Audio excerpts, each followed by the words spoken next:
When, in the case of Keystone, a pipeline, concerns were raised about the environmental impacts on the air and water quality in Nebraska by, among others, the governor of Nebraska, a Republican. A decision was made that an alternate route be sought, and that therefore the process had to be delayed so that an adequate review could be undertaken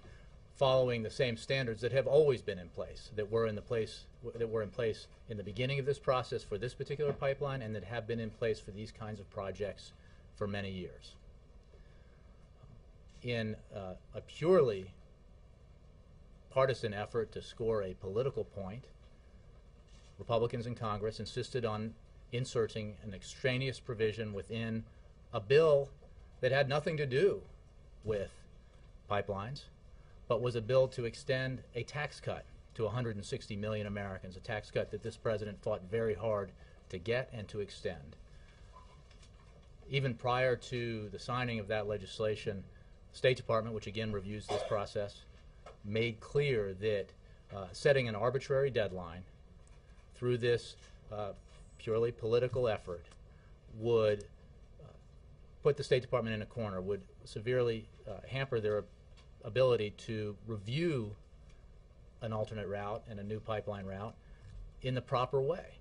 a way that has long been established by precedent and that would take into consideration all the criteria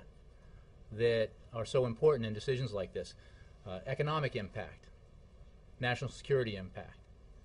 environmental impact, the effect on the water that our children breathe and or rather the water our children drink and the air that they breathe. They made clear that the State Department, in a statement prior to the signing of this legislation, that imposing an arbitrary 60-day deadline on this process would make it virtually impossible for an adequate review to take place of a route, an alternate route, that to this day does not yet exist. So I am simply reviewing the facts as we know them. Yeah, but he signed the law that says he has to do that. We made clear, well, he signed a law that forced a decision to be made in an arbitrary fashion, no question. And I don't have an announcement about any decision that would be forthcoming on that. But I'm just reviewing the facts as they existed yesterday as well as today. The President's commitment to job creation has been amply demonstrated by the policies that he has pursued,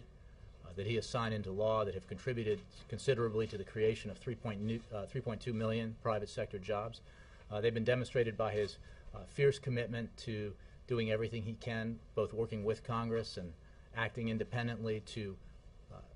further assist the economy as it recovers from the worst recession since the Great Depression, to further assist the economy as it creates more jobs. Most notably, recently, his proposal, the American Jobs Act, which, if the Republicans were committed to job creation, they would join with him in making sure that all of the provisions of that law of that proposal became law, including the provision that would put 400,000 teachers and first responders back to work, provision that would help us rebuild our infrastructure and put idle construction workers back to work. Hundreds and hundreds of thousands of Americans who would have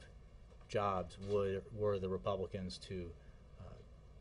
finish the work of passing the American Jobs. The effort to score a political point in a process that was wholly unrelated, because they were unhappy about the fact that the President was pushing for a payroll tax cut extension for 160 million Americans, I don't think makes a lot of substantive sense in terms of the issue that proponents of that course say they care about, which is a decision that needs to be made on a pipeline and the potential positive economic impacts that would have. You got to let the process unfold the way it's supposed to unfold without this kind of extraneous political interference, and then a decision would be made on the merits.